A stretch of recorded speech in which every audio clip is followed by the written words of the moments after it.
Buenas tardes a todos. Bienvenidos. Para una mejor experiencia, les solicitamos por favor que mantengan sus micrófonos en mute. Todo el material que presentaremos puede ser utilizado para difusión y promoción. Muchas gracias y que disfruten del evento. Llega el momento más esperado del año. Un deseo se hizo realidad. Vamos. Y aunque a algunos les cueste decirlo, extrañaba esto. Una Navidad de verdad. la Navidad nos recuerda lo que somos. Te mereces un cuento de hadas. Por eso, desde el 1 de noviembre, en Lifetime comienza la Navidad. No hay mejor lugar para la Navidad. Navidad sin Lifetime Movies no es Navidad. ¡Que se diviertan! Por Lifetime.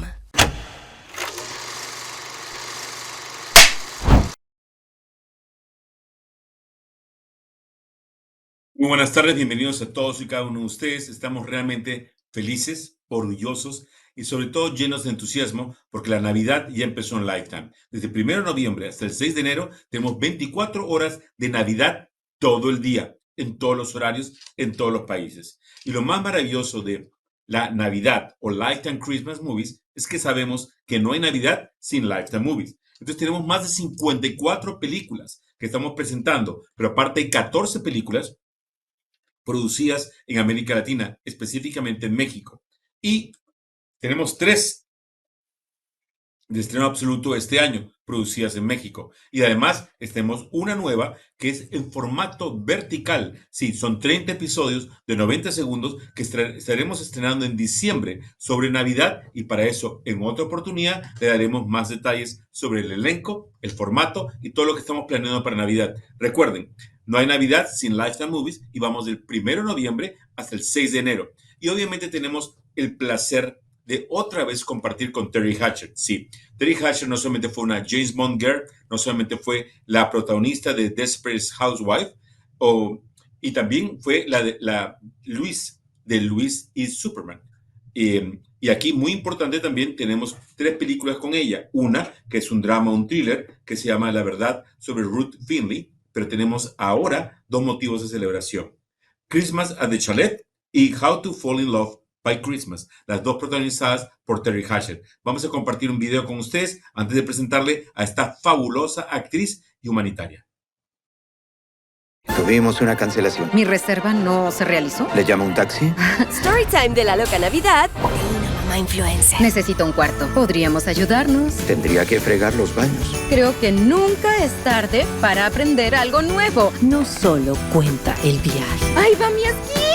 Sino el cómo. Nunca había conocido a alguien como ella. Vayan por palomitas de maíz porque valdrá la pena. Navidad en el chalet. Por Lifetime. Y ahora con ustedes, la única, la incomparable, Terri Hatcher. Now is the time to introduce the one and only Terri Hatcher. She was not only a Bond girl and one of the leading actresses from Desperate Housewives, the unforgettable Susan, but also she was in Clark and Louise from the Superman series. But she has been also with us in a very different role in the movie The Killer Inside, the Ruth Finley story. But now, no more drama. We're going to talk about Christmas, happiness, chocolate, panettone, and all the great things about Christmas. So now, with no further ado, we're going to introduce you to the one and only Terri Hatcher. Welcome. Hi, thank you for having me. It's a pleasure to have you with us once again. And I don't know if you're aware of this fact, but everybody in Latin America end up arranging the Christmas tree by December 8th because it's the Virgin Mary, la Virgen Inmaculada Day. And in October 12th, we celebrate in Mexico La Virgen de Guadalupe. And we know it's also your birthday on December 8th. So happy birthday in advance. Thank you very much. That's good to know. I'm getting all of my Christmas decorations started this weekend, actually. So I'm also ready to bring Christmas season into my home as soon as possible. And we are so happy that you're dressed in red, the lifetime color. That's an amazing detail from your part. Thank you. Thank you. So Yes, it is. we are going to start. Good red. It is. It is the perfect lifetime Christmas red. So we love that about you. Now, we know that Lifetime is the channel for women. We have women who are directors, producers, actresses, screenwriters, and everything else. So, how's your experience working with Lifetime? Because you already have at least three times working with Lifetime. Yeah, I've really found it to be a wonderful experience, a supportive experience, and I hope to continue working with them more and more. It really is a place that you notice how strongly they support female artists, and that of course makes me feel great. And I love that they have this whole Christmas movie agenda. I think Christmas movies, they're just so special because everybody needs some joy and peace, and just in Christmas movies things work out and everybody lives happily ever after, and it's just such a great vibe to bring into your house for a couple of months, and I'm looking forward to doing that myself. That's why we love Lifetime Christmas movies, because they are going to be on from November 1st till January 6th. More than 2 months of only movies, 24/7 of only movies that have that happy vibe that you're talking about. But it's not only a good feeling for all the family, but it's also the fact that we have so many movies that we acquire from domestic, but we also have movies that we produce in Latin America, also with giving special touches about how we celebrate Christmas in the different countries that belong to Latin America, from Colombia to Argentina, from Brazil to Mexico, and so on. So tell us, how do you celebrate Christmas and why you like Christmas so much? Oh, I always think of community first, and I feel like the holidays really just remind us that friendship and family and getting together and, just celebrating over food and drinks and being in front of a fireplace, like those are the best parts of life. And I think Christmas is another opportunity to do that, to make sure that you do that all month long.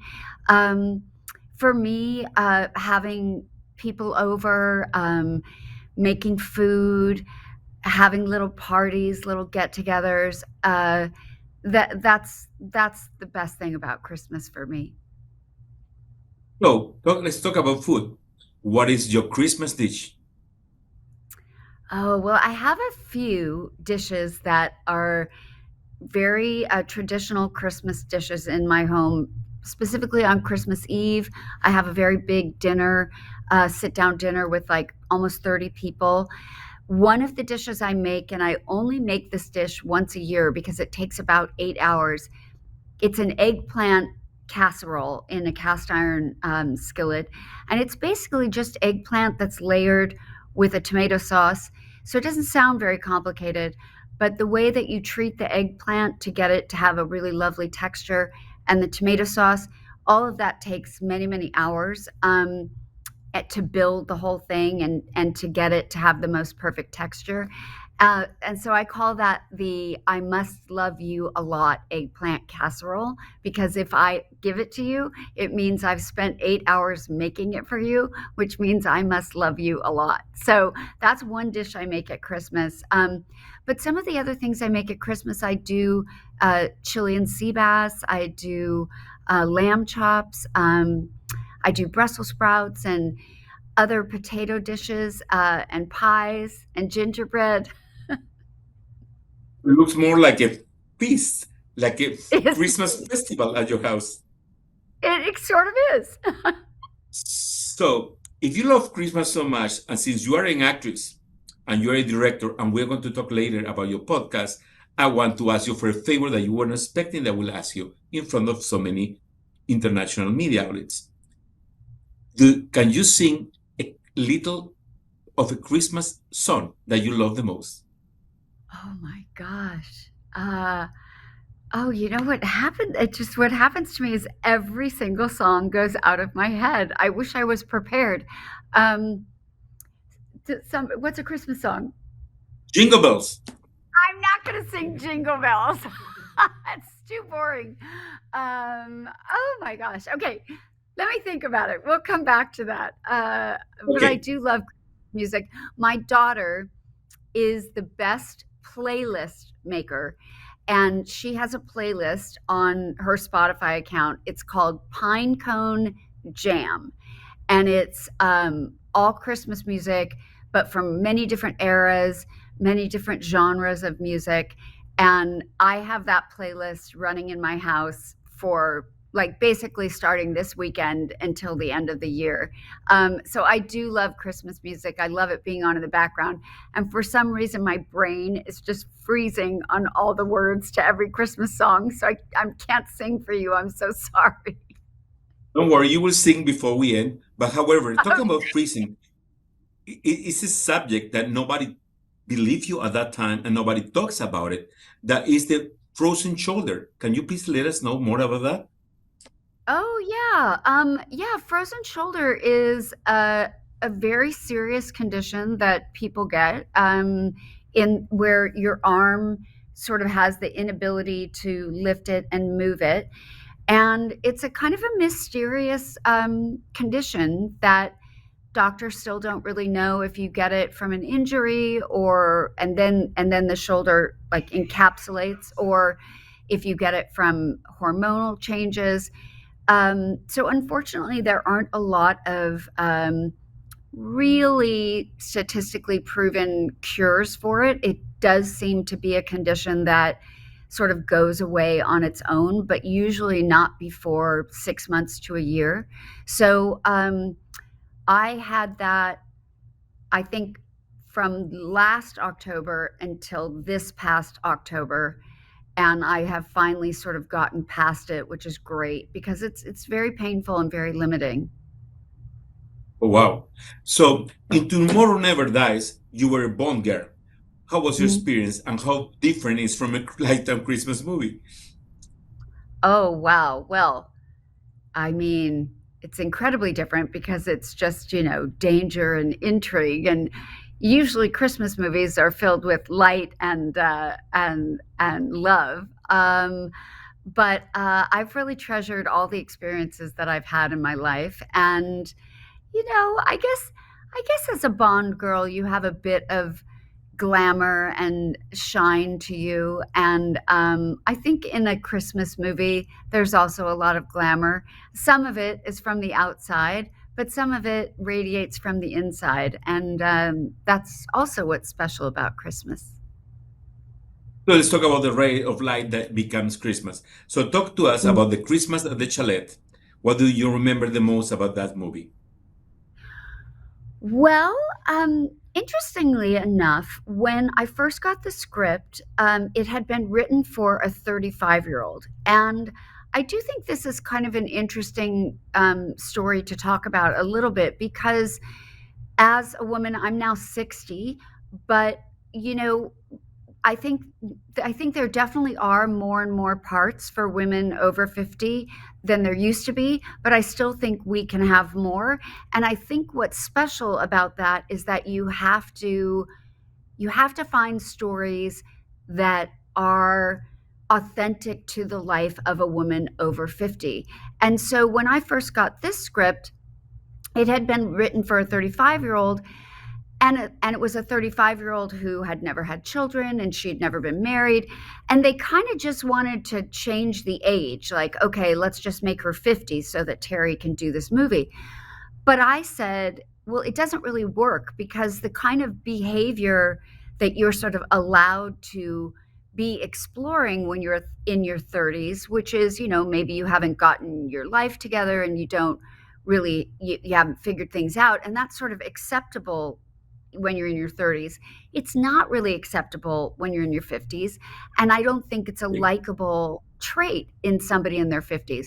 So I think the trick of this movie, we really tried to work on giving a story to somebody who is more mature, but they're like starting over. They're not afraid to reinvent themselves and to put themselves in their, in a discomfort zone in order to maybe experience something new. And I think that's a great area of storytelling for women over 50, is to keep looking at real opportunities for female characters to reinvent themselves, to discover something they never would have anticipated earlier in their life, certainly fall in love again, but to not be afraid to find stories where women can kind of have second and third acts in their life. And that is what's happening for this character in this movie. And that's why it's so refreshing and so welcome to our audiences, Yeah, I because mean, we there's want another to. sort of thing that I relate to a little bit more now than I even did when I filmed this movie. The character ends up embracing sort of social media, and that is how she sort of begins to discover herself, and she finds this community through social media in what she's expressing, in how she lives her life. And I've always been pretty resistant to social media. I mean, I love acting and I love the craft of acting, but the social media part of it, I was always a little more private. And I guess in the last year, I've really been going through some things in my own personal life. Like, I take care of my 90-year-old parents, and I realized that there's a big community of people my age that are finding themselves being caregivers to their parents. And so I started a little video series on my Instagram account where I would sort of talk about that and talk about what it's like to take care of yourself while you're taking care of others. And of course, I do the video in my kitchen while I'm making food, because making food is my favorite way of showing people I love them. But so I've started to personally, like the character in this movie, use social media as a form of connection and community. I don't like to use social media as a form of like narcissism, but if I think I can post something that might help somebody or might inspire somebody, then I'm becoming more and more open to doing that. I believe that your Instagram account is very insightful, especially for women. And I will also say that sometimes it's funny and irreverent, what it was totally unexpected, and has a very Susan touch, your social media. And I was also surprised in a very good way that now you have your own podcast. So let's make a pause and let's talk about your podcast. I think Okay. it's extremely important that everybody knows about the Desperately Devoted podcast that you have with your own daughter in Desperate Housewives called Andrea Bowen. Please, we're going to share with you, if you're okay with that, all the information about your podcast, including a QR. So everybody can take a picture. Sí, por favor, saquen foto de QR para que puedan ver este podcast que tiene nuestra y querida amiga Terri Hatcher. Aquí mismo en la pantalla, abajo lo pueden ver. Please take a look. We're going to showcase with you also the QR. Take a picture right now with yourself and keep it and try to share with all your friends so everybody can get to know the other side of Terry Hatcher. Thank you What is so the podcast much. all about? I'm having a great time doing the podcast. I'm doing it with my daughter from Desperate Housewives, Andrea Bowen, and then my real life daughter, Emerson Tenney, who had never seen Desperate Housewives before because she was so young when the show was on the air. And so we're just using rewatching the show as a springboard to talk about life and all the complications and wonder it is to be a human being. And we're really having a lot of time. We're three pretty incredible women from different generations, and we love hanging out and chatting with each other and chatting with our listeners. But you also sometimes have special guests. And so Dean, also one of your husbands from Desperate Housewives, in the show. So it has become a new forum to talk about female topics that are not that common. I mean, nobody knew that you can talk about menopause, for example, in a podcast one day. And I think it's very refreshing because, to be honest with you, nobody wants to talk about it. And everybody needs to talk about it because, guys, we cannot relate sometimes with everything that is happening. And I think it's very refreshing, insightful, to say the least, that people are talking so directly about subjects that were taboo back then. Yeah, thank you. I mean, I really think that is, back to social media, but also with the podcast, which, I listen to a lot of podcasts myself when I'm doing my dishes or when I'm cleaning my, doing my laundry.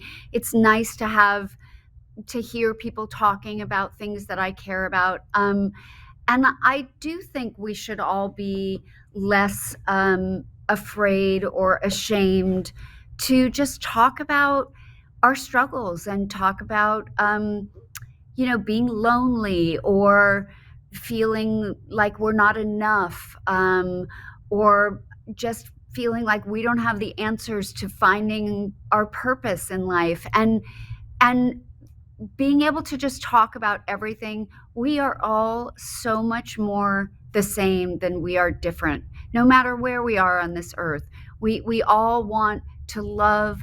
We all want to have family. We all want to be healthy and enjoy our life here on this beautiful planet. And so I think any medium in which you can communicate honestly and help people to feel inspired or less alone, I think is a great opportunity. I think that everything that you're doing lately is a way to realize that we are not alone and we can feel better about ourselves. You're always trying to give, and we appreciate so much about that because not everybody's doing that, especially in these days that we need it the most. So thank you so much Thank for being so generous and doing that. And also, now we have a couple of information that we want to share with everybody. The musical playlist for our Christmas this time will be Pinecone Jam, okay, from Emerson, right? Pinecone Jam, and then we already got the QR for your podcast that we're going to share once again with everybody, and then we also have your lifetime Christmas movies. So once we share the QR one more time, I want to give time to everybody. Por favor, cópienlo ya, tomen foto ya, please, y compártanlo. So now I want to talk about How to Fall in Love by Christmas, the other movie. Okay.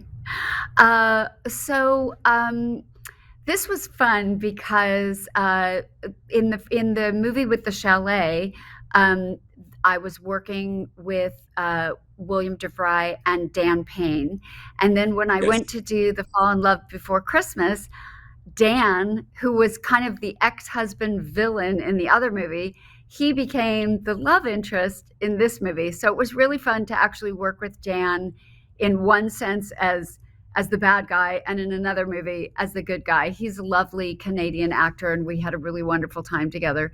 But How to Fall in Love by Christmas is similar in its use of social media and also what I was saying about finding a legitimate story for a mature woman that you believe that this woman, she's the CEO of her own company.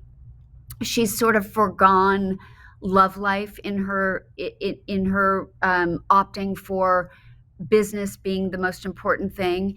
And she finds herself at a point where her company is maybe not doing so well. And the only way it's going to have enough money to keep going is that she has to partner with this dating app. And the dating app wants her to test out the theory of, can you fall in love by Christmas through using this dating app? And she gets assigned this photographer, which is Dan Payne, who kind of goes along and follows her life. And throughout it, well, they end up falling in love because it's a Christmas movie and that's what happens. And that's Lifetime. So now we are going to open, if you're okay, the mic for the Q&A from all our international media outlets from Argentina, Brazil, Colombia, Peru, So Argentina, many countries Paraguay, that I have Uruguay. been to, a few of which I have not, but I've loved my time in Argentina and Peru, and I look forward to visiting the others at some point. But I look forward to your questions. I know you have been in Argentina and Peru, and that's just the beginning. Hopefully, we can travel together to one of the other countries that you get to know as well, because I know you're going to fall in love with each one of them. So let's go now to the Q&A. Thank you. Okay. We start with Fernanda Torres from Reforma Newspaper, Mexico. Hello. First of all, congratulations. And I want to ask you, now that it's going to be your birthday, what reflection do you have about what happened this year? And now that you're talking about the characters for mature women. What reflection do you have about how difficult it is to find that in Hollywood right now? Yeah. Well, first of all, last year I turned 60, and I had the most wonderful 60th birthday. And not to go into all the details, but I'll tell you a feeling that I had on my 60th birthday was this feeling that I was exactly where I wanted to be, exactly with who I wanted to be with, and I felt exactly how I wanted to feel. And that is such a rare and cherishable feeling. And I do feel those moments a lot and have felt them a lot this year. Do you know, I feel so I'm going to be 61, and I feel like aging is it's really a gift to, you know, recognize that time is not unlimited. You know, you only have so much time. So, and you don't know how much time you get. And so you have to make the most of it. I feel like I keep working on, I don't know, just the best mindset and the best way to spend my days. And I want to have a life that isn't filled with regrets, or that I look back and I go, oh, I should have done that. And so I try to make decisions that won't leave me with that feeling.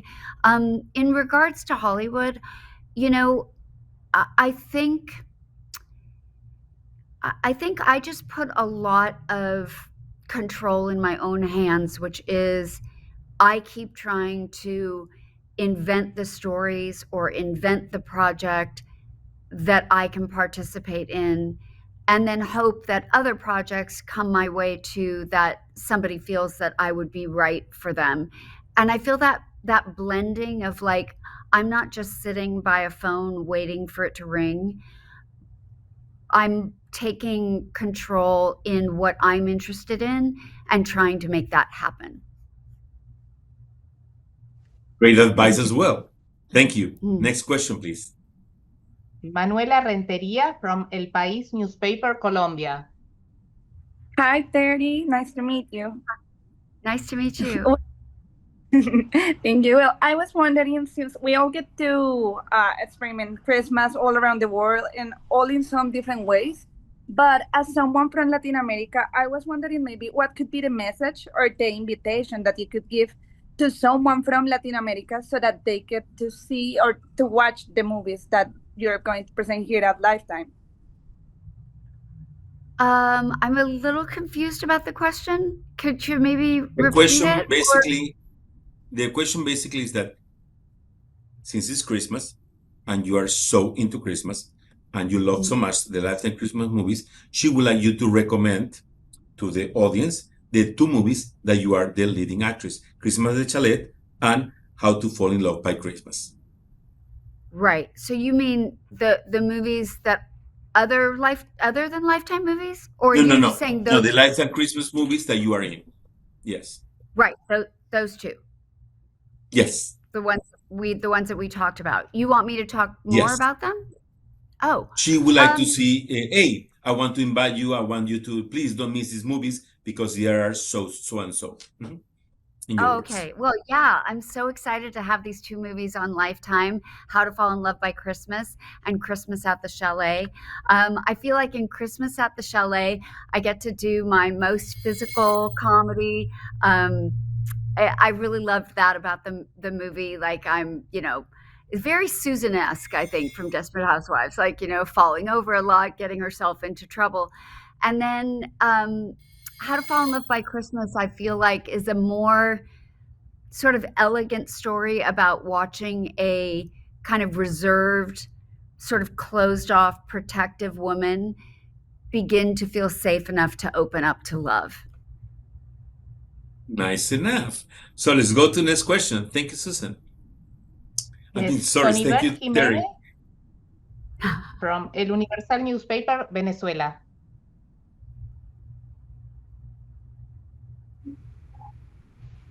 Hi, Terri. Nice to meet you. I am a fan of you. So I'm so happy now. Thank you. Thank you for sharing your age because I'm over 40, and for women that is like something wrong, and sometimes I feel insecure. Why do you say you age when you are Hollywood actors? And the other question is, I saw a picture of you and your husband from Desperate Housewives in your Instagram, in your social media. So I want to know if we can talk about a TV reunion, or what another active projects do you have? Oh, well, listen, I'm always honest, so I'm gonna tell people my age because I'm not a fake person. You know, what you see is what you get. And I just feel like, we make up a lot of stories about, and we attach a lot of value that I think is wrong to youth and age. And I just think, I mean, there is the expression age is just a number. I do agree with that in a way that, you can be what you can try to make things happen whenever you try to make things happen. It doesn't have to be connected to youth. There's plenty of stories about major business success stories where people didn't write their first book until they were over 60, or they didn't start their first company until they were over 50. There's a lot of those stories, and they're all very inspiring. So I'm just a fan of trying to be your best self at any age. And in regard to, how you might be stopping your own self, get out of your own way. Like, get your negative thoughts, get your insecurities, get out of your own way, and just be responsible for making the life that you want to have, whatever age you are. In terms of James Denton and I, it's so great to still be friends with him, and somebody that I spent 8 years of my life working with in a very intense way.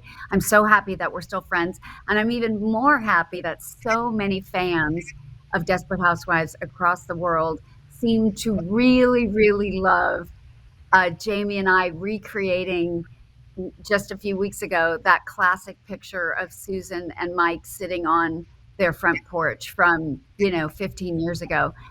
Kind of what it says to me is that maybe there's an opportunity for James and I to do a Lifetime Christmas movie. Lifetime, if you're listening. I think We are taking notes. We are taking I think notes. that would be amazing for James and I to do a Lifetime movie, maybe even a series. I don't know. Let's see. We love you, Terri. Thank you. Thank you. Thank you. Next question, please. Marcela Gianatos from Empalco, Chile. Hi, everyone. Hi, Terri. Nice to talking to you. Hi. If you Hello? have the chance, you can hear me? Yes. Okay. Terri, if you had the chance to invite one of the characters you play throughout your career, which one would you choose, and what would you cook for her? Oh, wow. I don't know why I just came up with the other mother from Coraline. She would be really intense to sit with. I mean, she might kill me. I don't know. But I would cook, I guess I would cook a really beautiful roast chicken for the other mother in Coraline. That would be an interesting conversation. Okay, the list. Okay. Next question, Mariana, please. Yes, César González from El Universal Newspaper, Mexico. Hi, how are you? Hi, good, thank you.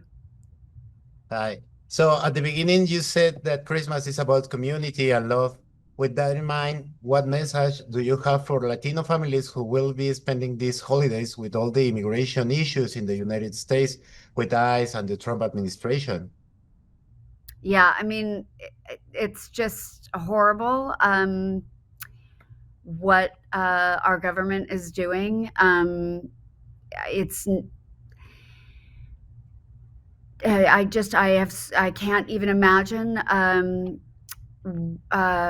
what some families are going through. It's so unfair and unreasonable, and has been done with no compassion. And yeah, I mean, I can't say enough negative things about my feelings about the situation we're in here in regards to that in America.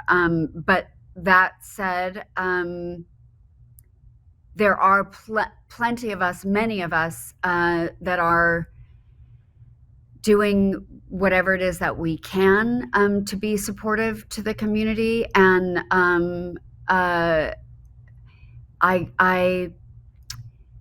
I hope that transfers into some level of support and comfort and faith and hope that there are people that are with that community, and I would consider myself one of them for sure. Thank you so much. Thank you. Next question, please. Andrés Mora from El Tiempo newspaper, Colombia. Hi, Terri. Voy a hacerla Hi. en español, por favor, para traducción. Yes. Un saludo desde Colombia y es un placer estar aquí contigo. Y mi pregunta es la siguiente. Este año tu presencia será clave en millones de hogares en Latinoamérica durante esta temporada navideña. ¿Qué te genera saber que tu trabajo se volverá parte de las tradiciones navideñas en un público latino que históricamente ha valorado tanto tus personajes?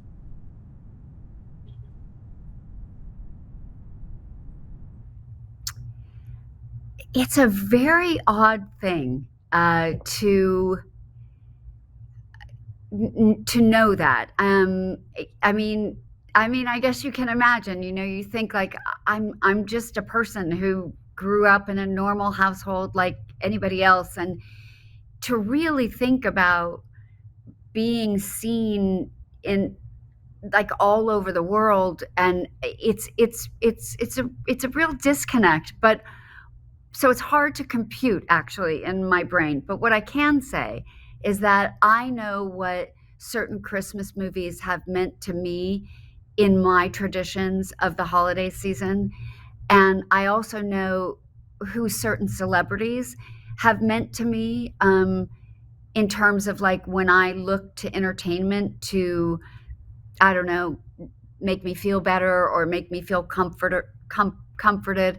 So I'm really honored and happy to be a part of producing entertainment that people find compelling and enjoyable throughout the world. It's a really pretty amazing thing to think about, and I'm glad that I can be a part of that. Thank you. Next question, please. We have 6 more to go. Please be patient, Terri. Emilio Josami from Argentina, from El Liberal newspaper.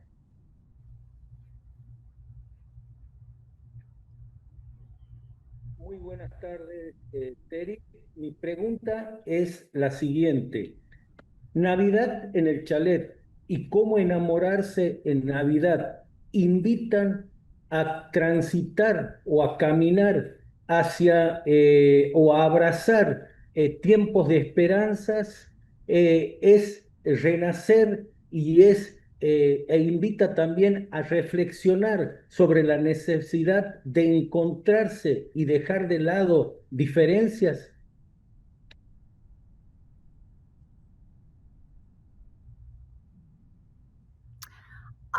I didn't hear the entire question. It sort of broke up on my end, and it sounded like a very good question, and I don't want to answer it if I don't have it correctly. Do you think somebody could try repeating it for me, because we didn't hear it very well on this end? Mi pregunta era Navidad en el chalet y cómo enamorarse en Navidad. Son dos películas que invitan a reflexionar sobre la necesidad del encuentro, sobre la necesidad de vivir en armonía y sobre la necesidad de renacer espiritualmente?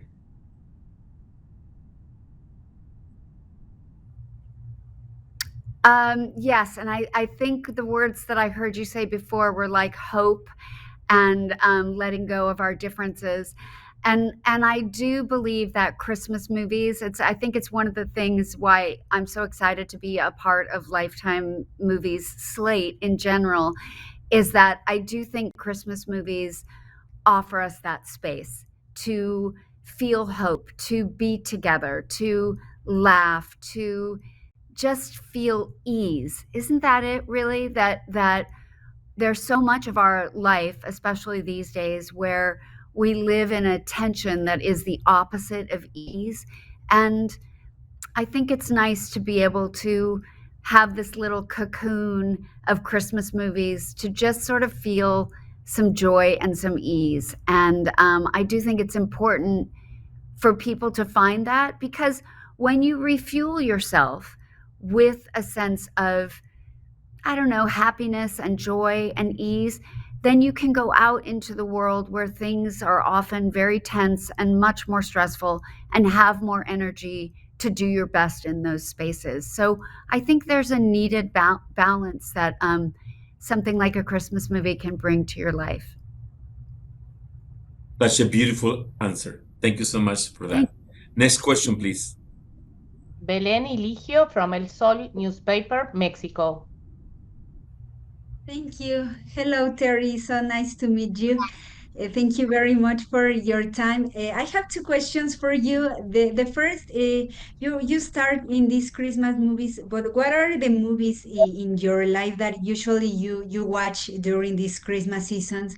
And in the beginning of this conference, you were speaking about the dishes you like to make in Christmas. Who taught you how to cook these meals? Thank you. Okay, what great questions. So I love the movie Elf with Will Ferrell. It's a classic. I watch it many, many times during December. I like Home Alone. I like Love Actually. I like Bridget Jones' Diary. I'm sort of a classic girl, I go back to the old movies, where I probably know every word of dialogue to every single one of those movies. In regards to food, I often think that the pendulum swings, and what I mean by that is, I came from a household where no one cooked. Like my mom didn't cook, she worked, and my dad worked, and I kind of grew up eating frozen TV dinners. And so I think when it came to my life and having my own household and being a mom, as my daughter was growing up, I wanted to cook everything. So honestly, I really have taught myself. I mean, I did go to cooking school about 13 years ago. I went to a French cooking school, and I think that elevated my understanding of cuisine and how to cook it.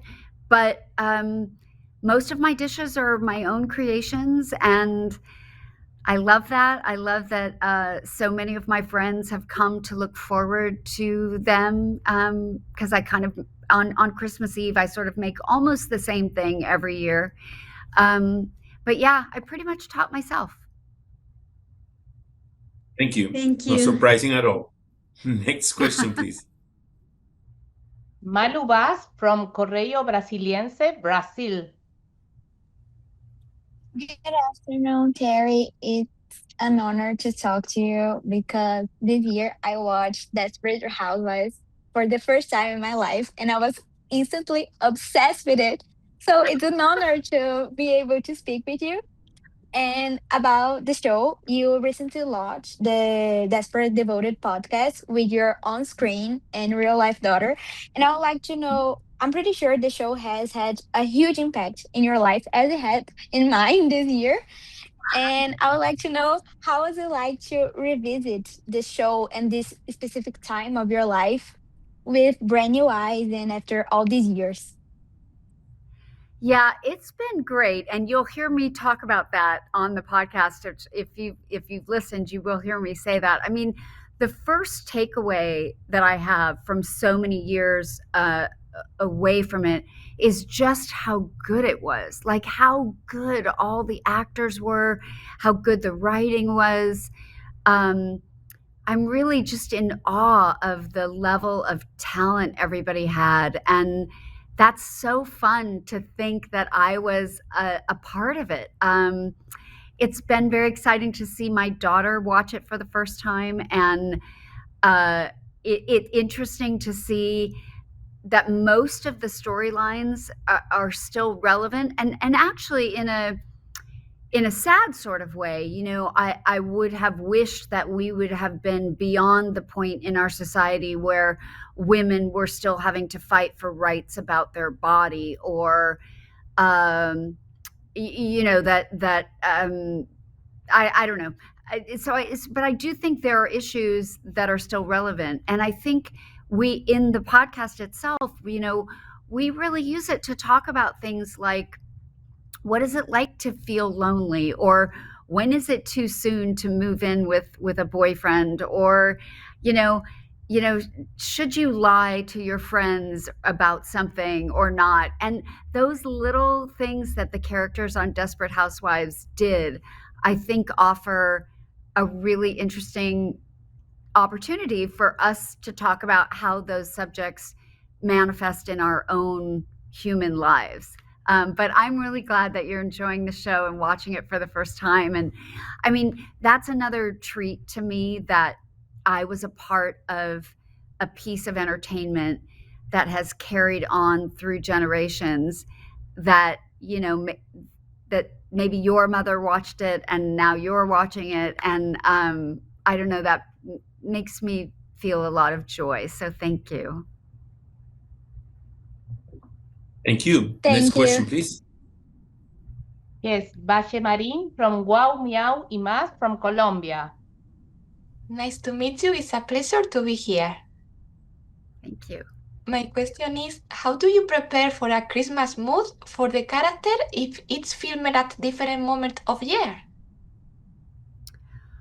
Oh, that's an interesting question. Yes, because let's see. So, Christmas at the Chalet was filmed in, I feel like it was late March or early April, and we were just fighting against not having the snow, and we got really lucky because the ski resort that we filmed it at in Canada had just closed their regular ski season, but we got this huge snowstorm. So we actually had just enough snow to shoot the movie. But it's tricky. It sometimes hampers the director's ability to maybe film it the way he wants. And, you know, the other movie, How to Fall in Love by Christmas, we shot that in Toronto, and it was like, I don't know, 85, 90 degrees some of those days. And you're wearing like the scarves and the down coats. I think there was one day that I actually got heat stroke, because we were filming a scene that was sort of all tented in, and all the heat was staying in, and I was in a down jacket with a scarf and a hat and the whole thing. So that's interesting that you point that out, because very rarely are you shooting these movies actually at Christmas time. But it's, you know, the set decorators, they do a great job. Like, I mean, it's like Christmas exploded on these sets. Like, there's just Christmas trees and ornaments and lighting, and it's just everywhere. And it really does remind you that Christmas there's a spirit that we should be feeling, the Christmas spirit all year long, which I think is why so many places have started doing Christmas in July, because we just can't make it to December. We have to have Christmas in July. Thank you and happy birthday. Totally agree with you. Lifetime Latin American Brazil, we do celebrate Christmas in July, so we can run your movies once again. You got that right. Especially this year in 2026, we're going to have a huge celebration for Christmas in July. Now, we La Prensa from Argentina, Maria, has a question for you. We know that you have been in Argentina, more specifically, you were in a winter time in Ushuaia, in Argentina, in the time of winter and all that. So, yes, we do our homework. So, can you imagine Christmas in a hot summer in any place of Latin America? Because some places in Latin America, we don't have snow, and Christmas is actually in summertime. Right.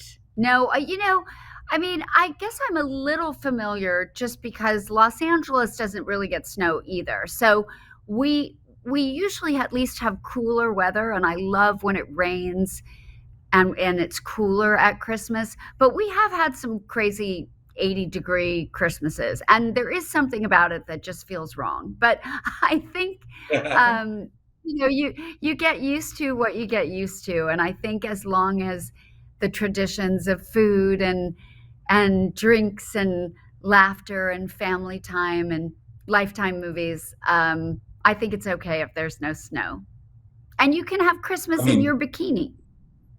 Oh, that's what we do in Miami, where we live. Our headquarters for Latin American Brazil is in Miami, so we have palm trees and we are summer all day. So, Yeah, nothing wrong so with let us the know when you cute come to red. Miami because we are going to be here for you. Okay, perfect. We have 2 more questions to go. This has been so much fun, so cool. Thank you so much. You're amazing. Thank you. Thank you. Next question, please.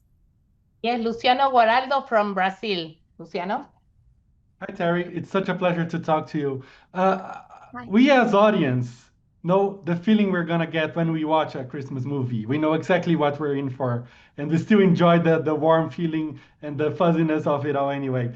I was wondering if you, as an actress, while you're shooting a Christmas movie, do you get that energy as well? Is it a different vibe from regular non-Christmas movies? How it is behind the scenes for actors? I think I don't know how it's for other people, but I can speak for myself. Yeah, I mean, I think you sort of do. And like I said, I mean, on the sets of Christmas movies, it really has this exploded Christmas around you. But the subject matter of the arc of the story, as you mentioned, the words warm and fuzzy, the subject matter is there, and your character might be falling in love, or they might be trying to conquer something that's gone wrong, and there might be some magical element, almost angelic, or that comes into the story. And so I do think that you can sort of feel some of those things as an actor. Yeah, I do. Thank you. We have more questions. Let's go, Mariana. Let's go. Yes, Giovanna Afonso from Geek Pop News, Brazil. Hi, Terry. Nice talking to you. So Christmas movies usually have magical or nostalgic elements, and I was wondering, was there a particular scene that in these 2 movies that felt especially festivity or meaningful to shoot? This is not exactly what you asked, but I recall it, especially in Christmas at the Chalet, and working with Dan Payne specifically, and the director too, Lucy Guest, who's so wonderful, and all of her movies that she directs are so great. Gosh, I just love her. We were so aware of the comedy in that movie and the comedic timing, and especially when it's not just me doing it by myself, but like the comedic timing with him. There was a scene near the end of the movie where there was where Dan and I like walked by each other, and there was like this big pole in the chalet. Like there was so much, it was all built with this big thick wood. And there was just a funny thing where we were like, is it funnier if you put your hand up and then I walk under it, or like, and I think getting to work on those little tiny magical comedic moments where you get the timing just right. It's such a craft that I love conquering, and I look for that in all of my work. So I think I'm just recalling the magic of finding the connection with the comedy and the director and the camera, and how it all magically comes together behind the scenes. Those are the sort of takeaway memories that I have. Thank you so much for sharing. Next question, please. Yeah. Marcos Almeida from Ilha do Metal, Brazil. Hi, Terry. Welcome to Brazil. How are you doing? Leaving aside the religious aspect of Christmas, which is actually is the most important, and sometimes, of course, often it was forgetting. It's a personal question. I would like to ask you, what has changed in your life regarding the feeling of Christmas? Oh, wow. That's such a good question. I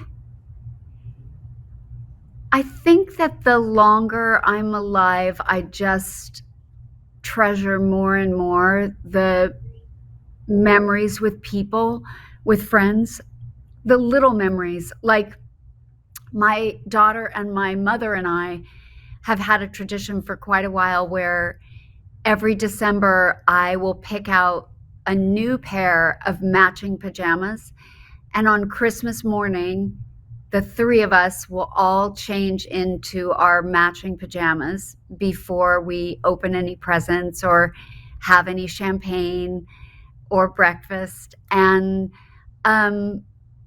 having those memories that have built up, now I'm going to cry, that they've built up over years, that's a tradition that I started. I didn't really have those kinds of things in my childhood. So I'm really grateful for the different traditions I've started with my family, with my friends, that I can see that my daughter will then take on into her adult life with her family and her friends. And I'm just, I always say, like, on your deathbed, are you going to look back and are you going to be sorry that you didn't do that one more job or make that one more $1,000? And I would argue no. Like, I'm going to look back and I'm going to go, boy, I'm so happy that we had all those Christmas mornings where we wore match pajamas and drank champagne while we sat in front of the fire and opened our presents. Like, those Christmas is an opportunity to build more memories with people you love. Yes, thank you so much. Thank you once again for opening your heart with us. Thank you so much for being always you. Thank you. We have one last question before we go. Okay. Yes, it's Chaina Correa from A-Nerd website, Brazil. Hi, Terry. Nice to meet you. Hi. Hi. I grew up watching you in Lewis and Clark, so for me it's a pleasure to talk to you. It's like a dream come true. So thank you for your time. Yeah. In the film, Lex chooses to document the entire experience for his social media followers, blending vulnerability and humor. How do you see the relationship between authenticity, online exposure, and your character's emotional journey? Well, do you mean in real life, the social media connection, or do you mean within the movie? In the movie, your character. In the movie. Yeah, I felt like it ended up being a really good technique. I was talking earlier about how, as you try to find more appropriate parts for the story of a more mature woman, I felt like in this case, there was something very cute about the fact that, like, she wasn't necessarily even very good at the social media thing, and that it all seemed sort of scary and silly and not right for her. But the more she sort of became comfortable with it, and then the more her online community sort of reflected back to her that, hey, we think that's cool, or that was helpful, or we like you, I think it gave her more confidence and more growth and sort of I don't know, empowerment to feel like she could move into this new part of her life, which involved falling in love. And I think I like that story. Yeah, I liked that for the character, and I kind of like it for me. Thank you. Thank you. And it's Terri, nice to meet you. I don't want to bother you. If you don't remember a song, it's okay. But if you remember a song, it's actually better. Do you have one for us? A little part of Did it. anybody come up with a song? I don't even know that song. Somebody here suggested something called Holly Jolly, but I don't know that song. And I'm not singing Jingle Bells. There has to be something else. We're looking up songs. What? Okay, and how does that go? Christmas. Oh, that's Mariah Carey. Yeah, nobody can do Mariah Carey. I can't do it. Well, I can't do it. I can't. I'm sorry to disappoint. It's okay. It's okay. So now, can you please invite everybody to watch Lifetime Christmas movies only in Lifetime? Yes. Make sure to watch your Lifetime Christmas movies only on Lifetime. Terri, thank you so much once again for being with us, for being 100% yourself every time that we have the wonderful chance to talk to you. Thank you for being so happy, so authentic, and so real, because that's a refreshing air. Not everybody's as real and as authentic as you are. And that's a gift that you always share with your fans and with all of us. Thank you. Thank you. I look Many forward to blessings. one day the Miami Christmas. Hey, anytime. That's almost a challenge. Anytime. Let's do this. If you come to Miami, even if it's May or July, we will celebrate a Christmas dinner with you. That's a deal. Okay. Thank you so much. Okay. Take care, please. Thank you. And all the very best. Bye, Many everyone. blessings. Thank you so much. Happy birthday and happy holidays. Take care. Bye-bye. Thank you. Thank you. No escribiré una columna de citas. No tienes otra opción. Vas a documentar el viaje de Nora hacia el amor, mostrando la magia de la temporada.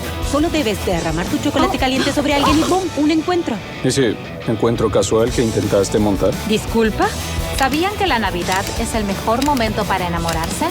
Estoy aquí para decirles que, de hecho, sí me enamoré cerca de Navidad. ¿Cómo enamorarse en Navidad? Por Lifetime. Veo que no has dormido bien, ¿verdad? No, no he dormido, ni voy a dormir. Yo tengo mucho sueño y he estado aquí todo el día. Estamos cansadísimos. Vamos, creo que alguien necesita un café. Bueno, a mí no me importa trabajar toda la Navidad. Las 24 horas del día, 24/7, punto. Las 24 horas del día. La Navidad nunca duerme, porque Navidad sin Lifetime Movies no es Navidad.